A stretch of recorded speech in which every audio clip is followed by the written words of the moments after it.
Hey everybody, my name is Cilino. I figured that while I've got some time on my hands and while we're kind of all staying at home during this tragic pandemic, that I take some time, introduce myself, and try my hand at a first live stream.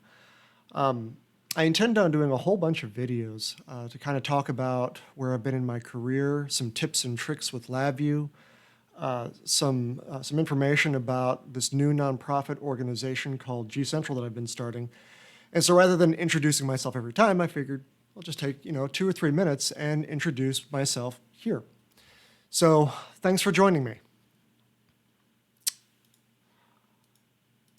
All right, so a brief overview of my career. There's a lot on here and I'll move through it pretty quickly. Right now, I'm actually doing two things. The first is I'm a LabVIEW consultant at Compose Systems. And the second thing is I have recently started a nonprofit organization called gcentral.org. I'm both the founder and the president. And the whole entire point of gcentral.org is to enable LabVIEW developers across the world to share their code and find code very easily. So you're going to be expecting some presentations on what is G Central and how that could benefit you if you're in the NI ecosystem or the LabVIEW ecosystem. Before that, I was at Cirrus Logic for about 3 years. And Cirrus Logic was a great company. Really enjoyed it a lot. I got the chance to lead a team as the framework architect over validation. And while I was there, I became a LabVIEW champion. If you've never heard of the LabVIEW Champions program, I'm pretty excited about it. You can find out a whole bunch by going to bit.ly/LV champs or champions.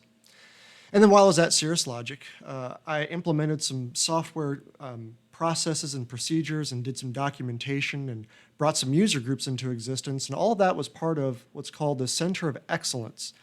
And that's another National Instruments program that if you've never heard of it before, I highly encourage you to check it out. It's pretty cool. Well, before that, I spent about 11, 12 years at National Instruments. And the tail end of my career at NI was in marketing. I spent about 2 years on the LabVIEW marketing team where I got the chance to do a lot of really cool things with the community, not the least of which was be over the Champions program and kind of breathe some life into it and get everybody really excited about it. But I also helped kind of think through what's the transition going to be like moving from the LabVIEW that we've known for a long time to the next generation of LabVIEW that NI released just a few years ago. And so that was really a lot of fun too.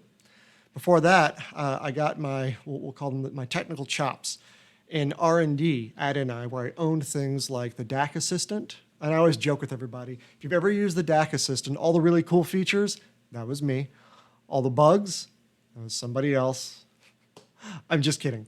Now, I got the chance to work on that for about 5 years, and that was my first time doing full professional development. And I learned about things like separation of concerns and object-oriented programming. I learned about auto test suites and all of the software that you have to build around the software to ship it, like build processes and localization. So it really kind of got my feet wet doing R&D or software development at NI. And before that, I was an applications engineer for about 2.5 years. So that's just a very, very quick run through my career. I have had a really great time. It's not been without its peril and turmoil, but it's had a lot of fantastic highs, and I've learned a lot of lessons. And so what I figured I'd do with the 2 or 3 minutes that I have left with you all is just briefly share a couple of lessons that I've learned, some things that I think everybody could benefit from. First things first, remember your roots. We all stand on the shoulders of the giants who came before us. None of us has figured out everything from scratch. So here I have my first professional coffee mug from the NI Engineering Leadership Program, and I am greatly indebted to that program for one phrase, I think in particular, and it was take ownership. Whenever we would get an issue that would come in from a customer, it was never hands off somebody else's problem. We own it. And we were there with the customer until the customer was satisfied, because our success was only measured by the success of the customer. And so I've internalized that in just about everything I do. That's just an example of remembering your roots. That can come in things like people who've mentored you before, people whose software you've used, any of that. Just I've found it helps keep me humble. Remember where you came from. Something else, and this is huge. The most important thing that it's all about trust. This is the most important currency that you have inside of your career. If you don't have trust, you don't have anything. And I actually put together a presentation at the Certified LabVIEW Architects Summit about 2 or 3 years ago. It was called Everything a Software Engineer Needs to Know That Has Nothing to Do with Software Engineering. And there's a bit.ly link there. And in this presentation, I suggest that as software engineers and as engineers in general, gaining trust is something that we oftentimes struggle with. And so I give some suggestions on why trust is important, why we kind of avoid it, and maybe some tips and tricks on how to get that trust. But anyways, I think that trust is the most critical thing that you have.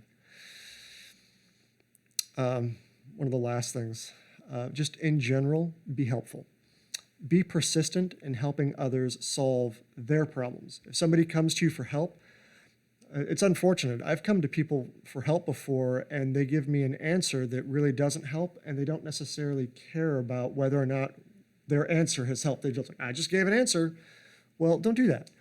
Give an answer, but check to see, did that actually solve the problem? And if not, be persistent. Be persistent in your teaching. And that leads me to the second bullet point. If in the midst of you helping somebody else, if they haven't learned, you haven't taught. Take ownership of helping other people to learn, and that's something I really enjoy doing. So if you ever come to one of my presentations or you ever sit in a user group meeting, I love asking questions and making sure that what I'm saying makes sense to you. So if it's not, I'm not doing a good job of communicating. And then lastly, sometimes we think of being helpful as you have to win or I have to win in order for us to move forward, and that looks like being helpful, and it's just not true. This doesn't have to be a zero-sum game. I can help you in such a way that I also benefit from. And there's nothing wrong with that. We can all win as we pour into each other. And I think a really good example of that is this nonprofit organization that I've started called gcentral.org. The whole entire reason I started it is because in my career as a LabVIEW developer, I have found incredible benefit on code reuse. Like, that's really kind of big. And while I was at Cirrus Logic, we developed a whole entire code reuse strategy based on packages, and it's really made our development efficient. Well, then I got exposed to Python, which is incredible, and I think one of the greatest strengths to Python is pypy.org. And it is this tremendous amount of free software out there that you can easily find by going to a website and typing in some keywords, and poof, here comes this software that you can use. And that's really pretty awesome. There's no such thing for LabVIEW. Well, that's what gcentral.org is all about. I want to help people find code so that we can all of us do our jobs better. And if there's a place where we can all put our code and a place where we can all find it, that code base is going to grow. And so I've helped everybody, but I also can do my job a lot better because I get to benefit from all the code that's coming into existence. So it's not a zero-sum game. By me helping out and by the board members that are on G Central helping out, we all win. So be helpful. Here's a big one. Try new things. As engineers, we tend to stay in the what's known and what's comfortable, and I get it. Risk is hard. But what I've learned is be willing to try new things. And it takes a bit of a mind shift. One of the things that's helped me is to not think in terms or even use the words success and failure. Rather, think more about opportunities to learn who you are and to grow yourself. One of my favorite stories to tell is when I was an employee at NI for about, like I said, 12 years, I would go to NI Week every year, and I would sit in the back and I'd watch these speakers, engineers, and folks from marketing get up on stage and do these presentations. And I remember saying to myself every year, you will never see me on that keynote stage, ever. Well, through a long series of events, it was 2 or 3 years ago that I was on the NI Week keynote stage. And I was willing to go and try something new just to learn about myself. And it's really, really worked out pretty well. It turns out I enjoy public speaking, and as you all can tell, I actually like talking a lot. Anyways, so try new things and think less about success and failure and more about these new things as opportunities to learn who you are and use that knowledge to grow in the next stage of your career. Anyways, that's all I have to say about that. Keep in touch. Yeah, you can find my YouTube channel at bit.ly/Chris Cilino /YouTube. You can learn about gcentral.org, which again is this new nonprofit that we're putting together to enable collaboration amongst all those folks who are using LabVIEW. And then I've tried to give some software away, things like an auto documentation utility and a build process and something called a LabVIEW container, which is kind of like a map of maps, et cetera, et cetera. And so I've made all of that available from this one spot, bit.ly/Chris Cilino, and I called it my C-suite. So like I said, stay in touch and be on the lookout for some more videos. All right, take care.